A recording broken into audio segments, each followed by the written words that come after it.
Isa sa phenomenal love team ay walang iba kundi ang Aldab. Ito ay si Ming Mendoza at Alden Richards. Dahil sa Itbulaga One for All for One, dito nabuo ang Aldab phenomenon.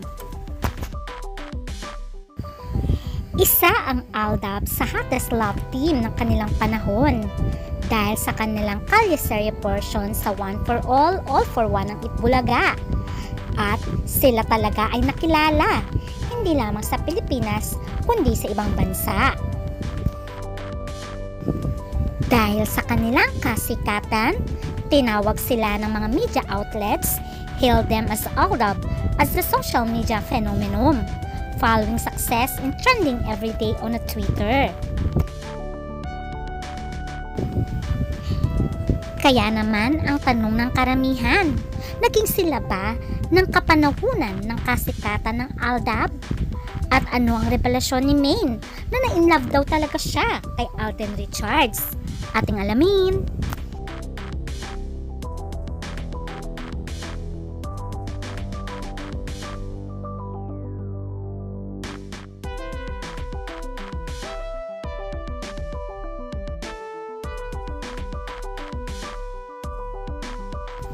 Bago pa magkaroon ng Aldab love team, si Yaya Dab na si Ming Mendoza ay nakilala muna sa pagpo-portray niya sa Dub Smash.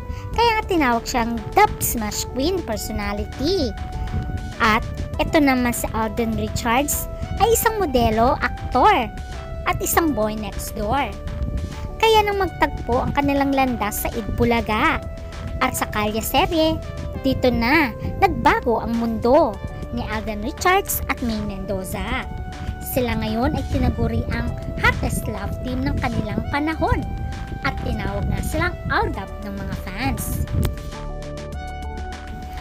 Pag sinabi mong Aldab ay nakatatak na sa Philippine showbiz history na sila ay social media phenomenon at sila ay phenomenal love team.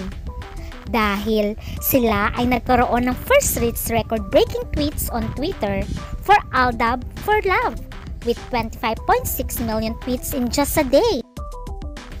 At ang kanilang hashtag AldabEBT tamang panahon reached over 41 million tweets within 24 hours, which is now the global record for the most number of tweets within 24 hours. Beating the record of the 2014 World Cup semifinal match between Brazil and Germany. Dahil sila ang global record for the most number of tweets sa Twitter, si Rishi Jaitley, one of the executives of Twitter, sinabi niyang the tweets were real, fresh and organic. Kaya naman apart from social media records, ang kanilang concert din recorded a live audience of 55,000 people, set another record after tickets for events sold in less than 3 days. Dahil sa kanilang kasikatan, ang Aldab ay nagkaroon din ng mga pelikula tulad na lang ng My Bebe Love was entered into 2015 Metro Manila Film Festival and was the top grosser with an opening day gross of 60.5 million Philippine peso. At nagkaroon din ng award dito sa Metro Manila Film Festival. Si Ming Mendoza won the title of Best Supporting Actress. After ng kanilang My Bebe Love films, ay nagkaroon din sila ng Imagine You and Me. Dahil na rin sa youth success ng Aldab tandem, ay nagkaroon na rin ng kontrata sa Alden Richards, a 4-year film contract with APT Entertainment and a recording deal with GMA Records. At hindi lamang yon, marami din siyang endorsement tulad na lang ng Barangay Ginebra San Miguel, Mahindra Enforcers, Talk and Text at marami pang iba. Samantalang si Ming Mendoza ay kabila-kabila rin ang kanyang endorsements. At ang kanilang pinakamalaking endorsements ay ang pag-e-endorse nila sa McDonald's. Kaya naman sila ay nagkaroon din ng franchise sa McDonald's. Dahil sa kasikatan ng Aldab ay napapatanong tuloy ang kanilang milyong-milyong fans kung naging sila ba. Si Alden ba ay niligawan si Maine? At si Maine ba ay sinagot si Alden? Lahat ng ito ay sinagot ni Maine Mendoza. At ito lamang ang unang pagkakataon na binulgar niya ang kanyang nararamdaman kay Alden noon. Eto ang kanyang Kay Alden, sinabi. vocal naman ako. Kahit sino naman yung magtanong sa akin. Sasagutin ko naman ang devotion. Ayun ako sa kanya. Pero hindi siya nanligaw. Walang ganun. Record. Alam din niya. Curious. Kasi very vocal. Kung vocal ako sa lahat ng tao. Pati kay Alden.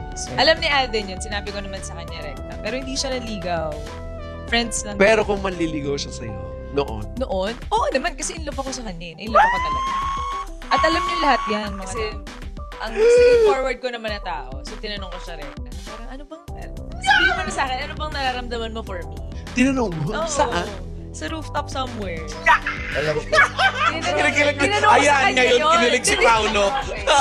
Direct akong tinanong sa kanya. Gusto ko lang malaman. Sabi ko, kung ano naman yan, tatanggapin ko naman. Sa New Kailangan ko York lang ba yan? malaman. Nag-snow ba yan. dyan? Sa New York. Hindi, dito lang yan sabi. Ibang rooftop pa. Oo. Ibang rooftop ay sa New Tapos ayun, at sabi lang niya, hindi ko pwedeng sabihin sa'yo kasi mawala yung magic. O diba? Mismong si Maine ang nagsabi na na-inlove siya dati sa kanyang former love team partner na si Alden Richards. Ako ang na-inlove talaga ako kay Alden ayon sa kanya. At kinonfess niya ito sa episode ng Tamang Panahon podcast. At kinalarify din ni Maine na hindi siya niligawan ni Alden. Pero ako na-inlove ako sa kanya. Pero hindi siya nanligaw. Walang ganon. Ayon pa sa actress. Sinabi din ni Maine na aware si Alden sa kanyang feelings towards Alden. Dahil honest naman ako at vocal ako. Sinasabi ko talaga kay Alden mismo. Alam ni Alden yun. Sinabi ko naman sa kanya rekta. Pero hindi siya nanrigaw. Friends lang kami. Ayon pa kay Maine. Pero sa tanong, kung sakali nga bang pinursue siya ni Alden, sasagutin kaya niya to? Oo naman, kasi in love ako sa kanya eh. Na in love ako talaga. At alam niyong lahat yun. Ayon pa kay Maine, na sinasabing alam lahat daw ng Dapper Cats ang feelings niya towards Alden. Ayon pa sa actress, ay meron naman na daw silang closure ni Alden. Grabe yung relationship din namin ni Alden off-cam. Pero may closure naman kaming dalawa. Napag-usapan namin lahat. Pero roller coaster din kaming dalawa ayon pa sa actress. Pero nung 2023 interview ni Boy Abunda kay Alden Richards ay inamin ni Alden na she fell in love with Maine Mendoza. Ayon pa kay Alden ay nagpapasalamat siya kay Maine Mendoza at sa dami ng opportunities na dumating sa buhay ko because of it.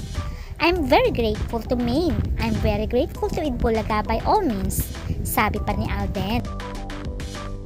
At syempre, hindi kinakalimutan ni Alden ang mga fans na nagmamahal sa kanila ni Maine Mendoza. Dahil kung wala naman daw ang mga fans, ay walang Aldab. At siya ay nagpapasalamat sa pagmamahal na binigay ng mga fans sa kanila up to now na nagkanya-kanya na sila ng buhay at solo projects. Ngayon ay may kanya-kanyang buhay na si Alden at Maine Mendoza. Si Maine ay host pa rin ng Itbulaga at marami ring endorsements. Siya ngayon ay happily married kay Arjo Atayde. Until now ay wala pa rin silang anak. Samantalang si Alden Richards ay kabila-kabila ang kanyang mga proyekto. Recently lamang ay naging blockbuster ang movie niya with Catherine Bernardo. Ngayon ay may tuturing ng A-lister na aktor si Alden Richards dahil sa dami ng kanyang proyekto at binansagan din siyang multimedia star. At hindi lamang yon, successful din siya when it comes sa business dahil may dalawa na siyang franchise ng McDonald's. Meron na rin siyang multimedia company ang Myriad Entertainment Corporation at marami rin siyang mga restaurants.